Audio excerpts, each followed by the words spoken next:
Hey, what's up everybody? It's Brian here with another tutorial. This time we're in Davinci and I'm going to cover how I color grade my drone footage.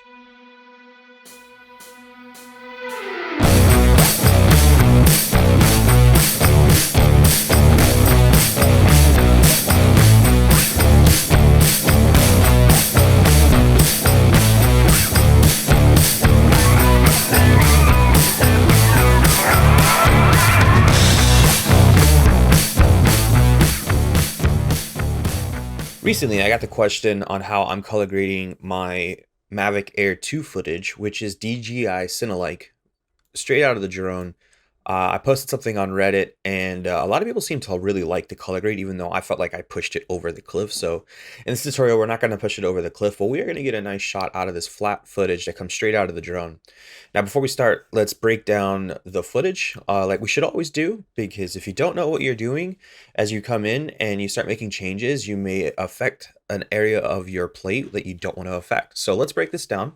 To do that, I brought my scopes up, and you'll notice when I color grade, I always keep my scopes up.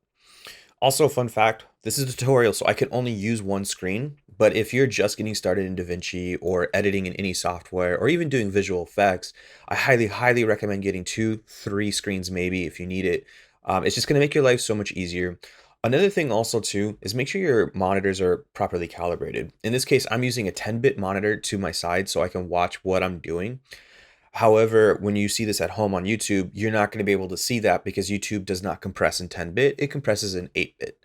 So keep those, you know, thoughts in mind when we're doing this, but we're going to make this look much better than it does right now.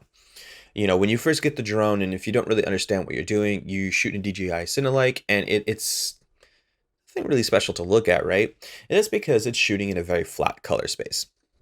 So it comes out as ProRes, and so it's able to contain a lot more data in it than just your traditional H.264 file or, you know, your simple MOV codecs. But in ProRes, we're able to contain a lot more color depth. So looking at this, you'll notice that a lot of my colors are resting in the midtones, but it's pretty low contrast. And you know it's low contrast when this looks really skinny. You know, if it's really stretched out to the top, to the bottom, that means there's a lot of contrast in your shot. Usually if you start off and there's a lot of contrast in your shot, it's not a lot you can do. I mean, you can still color grade and make things look better, but you're starting off essentially without a leg. Here, we have a lot of room to work with creatively as well as just aesthetically pleasing to the eye. Right now, it's not very aesthetically pleasing. It looks cool. I like this shot. It's one of my favorite ones I shot recently. Let's go over to the waveform though. You're going to notice that the balance seems a little bit off. Now, it's not entirely in this shot. The reason is because we have a lot of red dominating this shot. We have a lot of reds and greens. That's how we get the yellows up here. That's what's dominating. And you have a lot of green in the bottom, of course, because of the trees. And there's not a lot of blue, but you see it here in the road. So this shot's actually pretty white balanced. The camera on the gimbal camera on the Mavic Air 2 actually does a pretty good job in staying within white balance, even in auto mode. I didn't shoot auto here, but it's pretty white balanced. But we may push and pull that a little bit. So other scopes I'm going to keep up. I actually am not going to use my histogram. I'm going to use my vector scope here. Why? Because I want these to be, I want to pay attention to this color here. This is very important. So this shot is during the early fall, late summer. And so the grass here is at its driest, which is funny because this, when I shot this, it was actually very hazy and moist. We had some fog in the mornings when we woke up out here. We stayed in a house like over here, but it was pretty foggy and hazy in the mornings, very cloudy. So it wasn't dry by any means, but you could tell that it's been dry for a while. So this grass out here is really tall, very very crunchy and crisp. So in that case, it definitely doesn't have a lot of green in it. It also is, it's very brown. And the cool thing is in this flat footage, it actually shows up pretty well, but we're going to push that just a little bit to make it more believable. Another thing we're going to do is we're going to look at the road here. We're going to make sure that that road is white balanced, and that way we can pay attention to our cars, but we don't want it to draw our attention. We want it to be, in this case, a background element that's pleasing to the eye, but doesn't capture your attention compositionally. If this were to be in a movie or in some TV show or a documentary, this is the establishing shot. This is supposed to tell us where we are. So as long as we know there's a highway there that's being used by vehicles, boom, we know. But we don't want that to be the focus of our shot. Okay. So with all of that knowledge, let's get started. As always, I do not start on my first node. It's an etiquette thing. So let's say if I mess up, instead of having to come back, delete nodes, or Control Z and do undos, I always have a node, a failsafe to come back to. All I have to do is just delete everything I did and come back here. Now, granted, I can delete all my nodes, just hit new node and it creates it there. But like I said, it's just a habit thing. It's an etiquette thing. Another thing you guys will also notice is I'm constantly hitting Control S. So this little window here is going to pop up. Don't worry, that's not a glitch at home. That is my muscle memory. And if you haven't gotten that into your habit, Control S, which is saving, you should. You should actually make sure that your Control and your S key on your PC keyboards or your Command and S key on your Mac keyboards are the most worn out keys if you're a creative. I tell this to all my friends, I tell this to all my colleagues and anybody I mentor. Make sure that those are the worn out keys on your keyboard, because if you aren't, you run the gambit of losing your work. So I'm constantly saving. Another pro tip too is you should also version up. So every now and then you will see me hit Control Shift S and do a copy.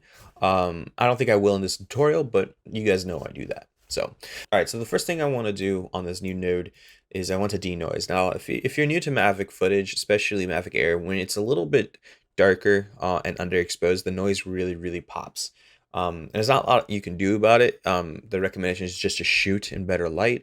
These cameras were not meant to shoot indoors. They're not meant to shoot at night. They're meant to shoot in the day to get these nice, beautiful shots, these nice cinematic shots. So, and they're consumer drones, like, let's be honest. So, all right, so but what I do want to do is still denoise it just to be safe. So I'm going to come down here. I'm just going to add some temporal motion effects. Okay, motion's fine. Let's unlink this. I just want to add some chroma here, just a little bit, not a lot. It's not even doing much. Okay, and don't forget to name. Remember, if you haven't been with me, tab on my keyboard is rename. You can set that hotkey in your settings. So I'm going to denoise. Okay, and let's start punching this up a little bit, because we're going to make some changes. I want to do some isolations here and some tracking as well. So in this one, we're going to do our primaries as well as some contrast. So before I do anything, actually, I want to increase the contrast. And again, you guys at home, maybe you might have your eyes here. Maybe in another tutorial, I'll start using an eye tracker. But you'll notice that I pay attention to my scopes more than I do my plate. I trust the scopes, and then I'll look, I'm like, oh, wow, that looks good. You should do the same at home. Okay, so just increasing the contrast, but I don't want to go 100%. I just want a little bit more. I'm also going to use the pivot to pull my points down so that I can have, I'm maintaining detail here. Your more important details in a final composition need to rest somewhere around the 640 line here and the 128. Those are where your most important details will be, that are pleasing to the eye. Especially if you're on a 10-bit monitor, you'll notice this very much. Okay, so probably increase a little bit more using the pivot. Okay. I do want this to feel like it's later in the afternoon or early in the evening and the sun's starting to set, because that's when this was shot. So I want to make sure I preserve that look and that aesthetic. Okay. I do want to actually pump more blue here in the highlights. So to do that, I'm actually gonna come over here to my color wheels. Some people can do this in the primaries. Some people use curves. I use curves all the time. However, in this case, I actually want to use my highlight resolution. I'm going to drop this down all the way, just creating a shelf real quick. And don't worry, we're going to destroy the plate, but then we're going to bring it back. So I'm just going to increase blue to match the greens. Okay. And now I'm going to come in here. I'm just going to feed this back till it rests where I want it. Okay. So that's where we're at right now. Okay. All I did was just even out the blue, essentially, using my shelves. I'm going to do the same thing with my low shelf. Actually, I'm going to raise my low shelf all the way up. I'm going to come over here to the shadows, and I'm going to reduce, I'm going to increase the red in the shadows ever slightly. And then come in here, lower the shelf. Probably going to increase a little red. There we go. Okay. So we're getting that nice dark faded feel. Colors aren't saturated here. Notice one thing, I did not saturate my colors. I'm not going to in this node. I'm going to do it in another node. But basically what this is, we're going to call this balance. This is where we want the plate to rest in. Okay. Now let's play with our saturation. So let's come over here. And you'll notice because I have a lot more red, the saturation is going to really push the red up. So to fix this, instead of, let's go to about because this is late in the day, we don't want a lot of saturation. So let's go back to our balance. Okay, knowing what we know now, let's go back to our logs, our log wheels. And in the highlight, I want to reduce the red. I don't want it that high. I do want it higher, but I don't want it that high. Okay. Now, my midtones and my reds are pretty high as well, but instead of pulling those down, because I still want the yellows to really pop here, I want to add just a touch of green in the midtones. Small movements here, but I am going to add quite a bit of blue. This is going to help me preserve the road detail, okay? All right. And now you can see with the saturation, we have a plate that's already probably good enough to use. We've pivoted all of our values down. We're definitely Rec 709 safe. We have our waveform looks decent. We have a pretty good white balance. You can tell it's white balance because if you look at the shadows, they're lining up where we want them. You can tell because we did it here. If I pull down my histogram, you can see that it looks a little weird. Usually you have most of your values down here. Remember how I said you want to have most of your values down here? But we do look we look pretty good. I think honestly the shot is actually usable. So this is where you want to stop and use this for whatever reason. With the knowledge that this is going to rest in a setting that is late in the day, that's great. But this is not where we're going to stop. I want to make this go all the way. I want to pull some of the greens out here. So to do that, I'm going to create another node off to the side here. We're going to call this saturation main. This one is going to be saturation prep. Okay. Now, what I'm going to do here, I'm going to drive this node saturation through the roof. So let's do that here. Okay. I need to pull greens out here. Okay. So to Alt S to create a new node. Let's do Alt L to create a layer node. Let's pull these back over here so we have some space to work with. Actually, I'm gonna pull these up. I'm gonna need a lot of space. So Alt L. We're gonna call this one BG. And remember, layers, the way they work in Davinci, they work in reverse the way they work in pretty much every software. So from bottom to up is top down. So this is our background. Okay. And this is what's called layer node. Again, it's Alt or Option if you're on Mac, Alt L.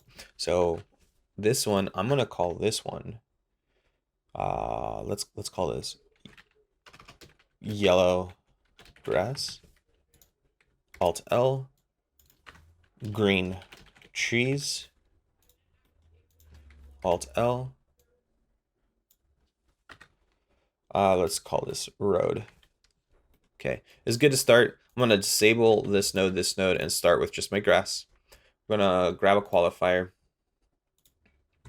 One thing I could probably do here is if I come up here to color and we come into presets, I could probably just pull the yellows out there. Yeah, it actually worked. All right, cool. So I just pull the yellows out here. Now it's not perfect, so we are gonna have to come back to our qualifier. You want to reduce the saturation. Actually, increase saturation. Let's find out where I can pick up more of my values. Right there. Cool. I do want to increase my luminance. I do know that there are more reds here, and you can know in your you'll know in your qualifier where you need to actually, if you know where your yellows are, because if you have the most greens and reds, that's where you want to be. So if that's the case, you can use your scopes to try and highlight more of where you need to select. So knowing where, obviously less blues. We don't need to be touching blues at all. This is good enough for now. So let's go ahead. I actually want to blur this out. Cool. So we have grass. Come down to trees. Let's turn this node on. Control D. So Control D is to disable. Control D is to turn nodes on if you don't know that already. All right, so let's grab some greens, and I'm gonna do the same thing here. Actually, I'm gonna come up here. I'm gonna do presets. Green. Okay, it's not perfect. And one of the reasons why is because this is the darkest part of our plate. So let's just drop the luminance here. I'm probably gonna have to increase the width here and grab more blues. Just a little bit more blues. Let's drop this down. Cool. Saturation down. It's not doing a good job of grabbing the greens, is it? And like I said, it's because we have a lot of blues. So, there. And we're grabbing a lot of the road, and I don't necessarily want the road in this one. I want to separate the road, but because it's higher than the trees, or it's below the trees, I'm going to be okay in this case without having to pull a mask. We're probably going to have to do the same on this node. So yeah, we're probably going to have to pull a mask on the road, which is fine. The good news is the road kind of just rests right here, so I'll have to just set a box and track it in.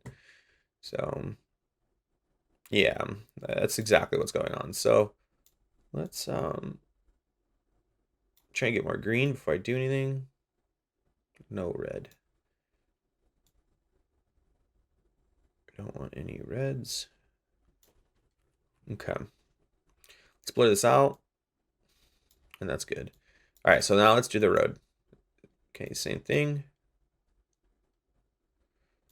Saturation.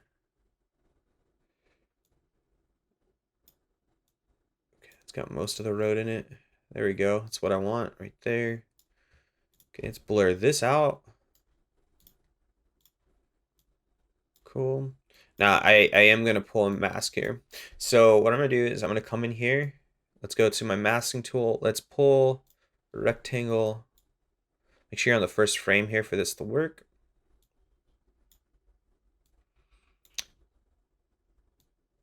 I don't care too much about these roads up here. They're falling away from the camera. This is what we really want to pay attention to. Come over here to the next op menu, which is your tracker, and everything. Let's click everything on right here. Make sure we're on clip, and let's hit play, and let's see what happens.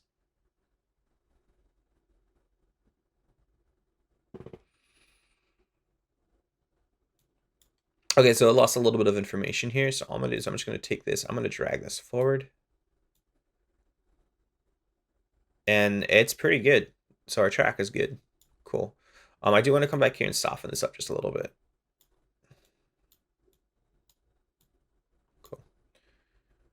Make sure it's still holding. Awesome. So we have our keys now, which means I can come back here into the background and I want to return to this saturation level. So what we can do is just literally come in here and do it by math. So we look at the difference here. So I know I added 100% saturation. This one was at like 70. So let's first start with 30 and see. Let's do 15. Just a little bit of math. 35. Okay. There you go. And we're just fading the grasses back to where we want. But remember, because we did the layers, turn this off. Because we did the layers, it's not affecting the grass per se, only affecting what's underneath the grass, essentially. The trees are not being affected, hard to tell, but the road is not being affected either. So let's come back here. I actually want to reduce my saturation just a little bit more. We're going to do the same thing in the grass. We're doing it at different rates now. So this one I'll go about 40. Now in the trees, I want the trees to pop. So we're going to increase saturation there considerably. Okay.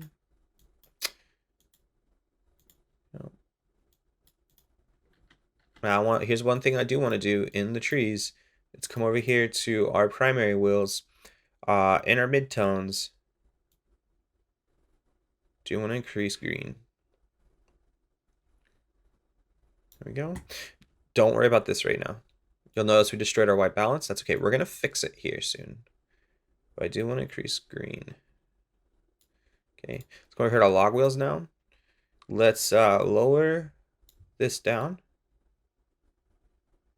Don't worry about these colors here. We're going to fix them right now. So I just want to do... All right. Here. No, it's too green. I'm looking only at the trees right now and my scopes.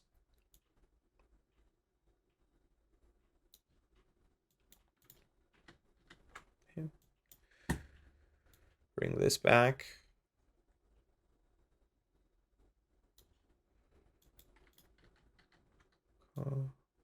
Might actually have to come in here and pull that qualifier. Or we might actually have to come back in here and pull that mask.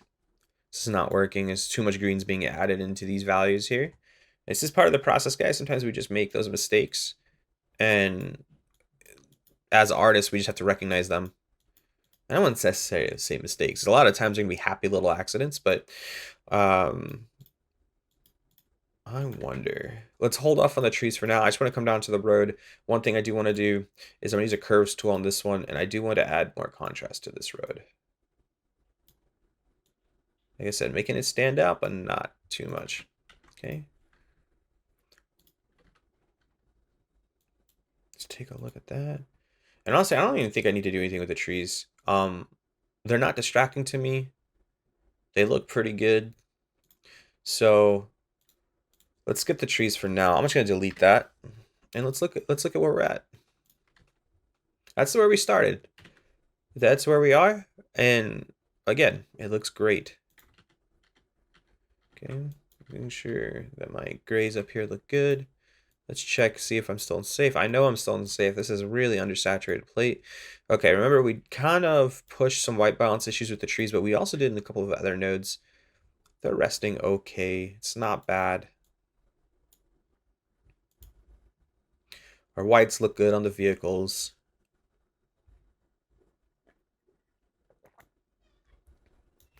And I think we have a pretty decent color grade here to use in a shot. If this is what we're looking for as far as like twilight, low sunlit, this looks good, honestly.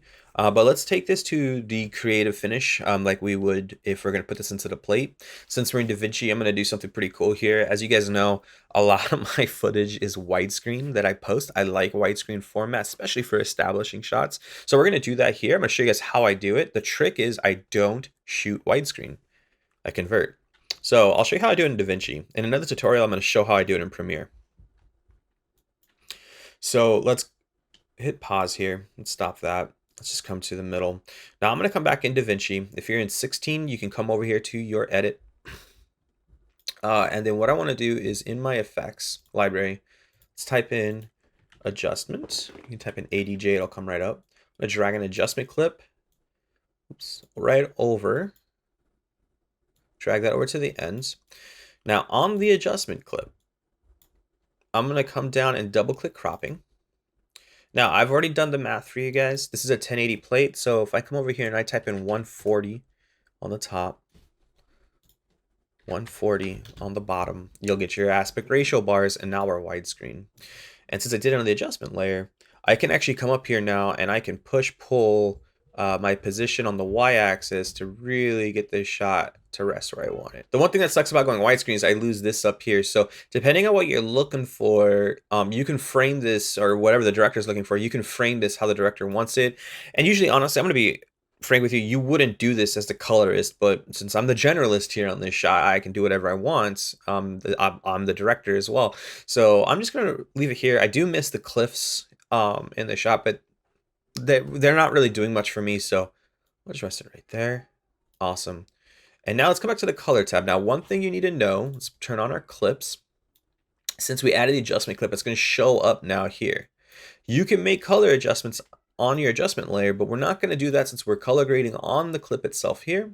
And let's continue the color grade now. The next thing I want to do is I do kind of want to see what it looks like, and there's a lot of trial and error in these processes. So we're going to look at what it looks like if I draw a little more attention to the road, since I framed it like this. This node here is just here, just in case I need to make adjustments after the layer node, but we're going to leave it here. We're going to call this post adjust. And so on this one, I'm going to actually right click because I haven't set a hotkey for this one, and hit an add an outside node. Click on the first node, and just like we did earlier, I'm going to create a new mask. I'm going to mask it over the center, like so. But this one, I'm going to really, really drive up how soft it is, like super driven. Okay, let's track that in. And just like in the first time, we're probably going to have to pull it back. Oh. So let's just pull this back.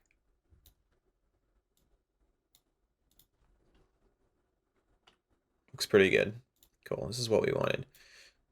Now on this node right here, I'm going to leave it alone. I don't need it. But on the second node, it's taking the masking information and inverting it for me, like so. And what I'm going to do is I'm going to come into my curves tool, and I want to leave my blacks where they are. I want to leave my whites where they are for now, but I do want to take my dark grays and I want to pull them down. Okay. I also want to take my highlights. I just want to pull them down slightly, and I want to take my midtones and I want to pull them down. So we have this U shape right here. Okay. I also want to come into my wheels and I want to desat just a little bit, like so. Let's turn this off. Now I have this vignette going on. A little bit insane. I think it might be too much, so we just got to pull this back just a little bit. Should do this one here. We have this vignette now, and what it's doing is it's drawing attention to the road a little bit more, but it's not pulling the road out, making it the super focus of the shot. And you know, if you're the audience at home, you're not going to know I added the vignette. So we have this nice looking establishing shot now. So the next thing I also want to do is, remember, we denoise the plate. So one thing I want to do is add a little bit of that sharpness back that we may have lost. The way DaVinci does its denoise is it uses a lot of motion blurring and calculations between pixels and pixels in time. So what it does is, so if this pixel right here that my mouse is on this frame looks like this, but it looks different than the frame next to it, it's going to take the average between the two and put them in both time places, depending on how much you adjust your sliders, essentially, like we did on that first node. Okay, so to fix that, what I do want to do is come in here, just to make sure we don't destroy any edges, especially since it's a moving shot. I want to add some sharpening. So we're gonna, in this node right here, we're gonna drop this down, and I'm talking slightly. You won't even know unless I push in. Okay, so let's push in so you guys can see it. Look at the yellows here. In fact, I don't even think you can see if I push in. There it is. Yeah, you see that? All it's doing is just adding a little bit more sharpening. Okay. Checking my scopes, making sure we're good. Okay. Now, also the next thing I want to do is I want to add some more film elements. My director will probably come in and be like, hey, we have a lot of noise in the plates. Make sure that we maintain that. If you want your noise, if you're working on, like, let's say a short film or a documentary or VFX shot, it needs to match. You don't want to change from what the director originally envisioned. And usually when you have a shot exposed in a certain way, depending on the film ISO speed, or if you're shooting digitally, which you should be in this day and age, you have ISO speed. You need to try and match how much noise is in your plate. You don't want to change that. And so since we denoised, I do want to add a little bit of that grain back. There's software out there that I love to use, like Nuke, for instance, that you can actually take the grain from a plate. It'll calculate how much grain by literally calculating the difference between pixels, like we talked about earlier, and then re-add that when you want it later. After Effects has a way to do this as well. DaVinci does, but in this case, we're just going to add film grain to make this look better. So in your OpenFX, just type in film grain. It's a stock plugin. And we're going to use, in this case, this is a wide angle lens. I don't get the actual 24mm lens that it's being used here, but I'll go to something close. We'll use a 35mm. You can play with these, see which one looks better for you. Let's disable it. You can already see it working. Okay, just slightly. And all I'm going to do is I'm going to come in here to the grain strength. I'm going to kick that up about right there. Let's go back to fit. Okay, to the human eye, you're not really going to see it, but fun fact, even through YouTube compression right there, it is there, and it's this subtle change that our brains will pick up on. Our eyes are really efficient cameras. You know, we have shutters and aperture just like a camera lens does. That's our iris. We see noise in the air, but our brains are really good at filtering that out. And as we grow up, our brains define the images that we're looking at. So you want to add noise, but you want to keep things real. When you don't have any noise with these super clean shots, you see this in VFX, really bad VFX. I'm sure you guys can pick out a film off the top of your mind right now where the VFX was just so bad. And it's usually because it looks too pristine. It looks too crisp, looks too good. And that's because there's not enough destruction in the edges. There's not enough irregularities to make it look like it fits in our world. Some of the best VFX out there is dirty. They actually spend time to make it look, without a better word, quote unquote, bad, because it's gonna look better to you. So when we're color grading and when we're doing shots like this, you still want to follow those concepts like adding grain and adding, vignetting, things that you don't think would enhance your shot, and actually would reduce the quality of your shot, will actually enhance it in the eyes of your audience. And last point about that too is keep in mind, since like me, you guys are probably working on this footage, you guys are probably seeing it and you're like, well, this doesn't look good. Well, keep in mind, you've been staring at this footage. If this is someone who literally just watches this plate for the first time, they don't have the time to sit here and pinpoint what's wrong with your footage if you don't give it to them. I mean, if you sit on the shot as long as I am, then you're gonna have problems. But they don't really have time to sit here and pinpoint your footage. So the goal, and this isn't a lazy way of working, the goal is to make it look just good enough to get by. It's not a lazy way of working, it's how we make things look good. A lot of times what ends up happening when things look really bad is they are underworked, obviously, that's pretty obvious, or they're overworked. When you overwork a plate in VFX, color grading, or editing, that's when quality starts to get lost because you spent so much time to make something perfect, and we don't live in a perfect world. So, all right, cool. So I've added some grain. I think this looks really good, honestly. This is a good stopping point. Let's examine our scopes. Notice the difference here. So let's see. I'm going to close my OpenFX. Notice the difference here, okay? Watch your scopes. I'm actually going to cover the plate with the scopes real quick. So I want to watch this, and then we'll look at the actual plate together. So I'm going to hold down Option and D to disable all of my nodes. This is where we started. Really, really bright, really, really high, and under contrasted. This is where we finished. Not as bright, but we still haven't added a lot of contrast. And the reason why I didn't add a lot of contrast, like I said, is because this is a twilight shot. This is shot a little bit later to where we don't have harsh sunlight defining edges. We don't have harsh sunlight defining shadows. We don't have any shadows. And so we don't really need to rest. We don't need to save this area down here for dark shadows so we can use it for the plate. And we don't need this area at all for any bright highlights because we don't have any harsh lighting. So understanding your lighting of your shot is going to help you when you color grade or do your VFX as well too. The biggest mistake I see with new VFX artists and new colorists is they automatically assume, all right, well, I need highlights and I need shadows. Well, no, you have to examine your time of day. You have to understand exactly what is going on. If your director's like, hey, we shot this at, early in the morning, the sun's coming, but it's super foggy. Well, right off the bat, all right, well, I do have darks, but they're not crisp shadows. See how faded the parade is down here. I don't have any of these harsh lines that you see right now that are resting in my midtones. No, I mean that you don't have that. So you have this nice faded. That's the look in your scopes you want to look for. And then same thing, you're not going to have these super white highlights, but I have white vehicles going by. I have a white truck right there, right? But I know it's white. I don't need super highlights, right? I don't need to destroy my plate. Just remember, and I've said this in my curves tutorial. If you haven't seen it before, I highly recommend it. It's here in Davinci as well. If you've never used curves, go check that one out. I'm going to link it right now in the card, and I'm also going to be linking in the description. I say it in that tutorial, and you're going to hear me say it in almost every tutorial I ever do, whether it's VFX, Premiere, DaVinci, After Effects, so on and so forth. Less is better. Only go into regions you need to go into when you need to do it. All right, so like I said, let's take a look at this plate. And remember how I said it's like, oh, this looks pretty cool. But I can tell you right now, we can make this look so much better. And boom, there we go. All right, guys, if you enjoyed this tutorial and what you saw, definitely leave a like. I want to hear your thoughts in the comments below. Do you like this way of color grading? Do you think there's a better way to do this? Or does this help you learn how to color grade your drone footage? Please be sure to subscribe to the channel as I'll be releasing so much more content, not just in DaVinci. I have an entire series in Premiere ready to come out next week, guys. And I plan on doing it the same in After Effects and DaVinci as well. But anyways, guys, thank you for watching, and I'll see you in the next video.